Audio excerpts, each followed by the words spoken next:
I opted to not use a base gasket at the bottom here because I wanted to see what the tightest compression would be. And my piston doesn't turn over, which means that it's hitting against the compression ring. On the Pellini cylinder specifically, there's this little ring over here that's basically aids in squish, but it also allows for a better. So let's do that.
Wow, that's that big. Okay,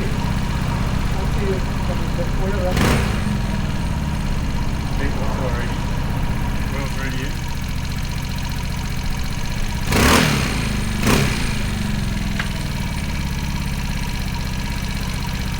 That sounds cool, right?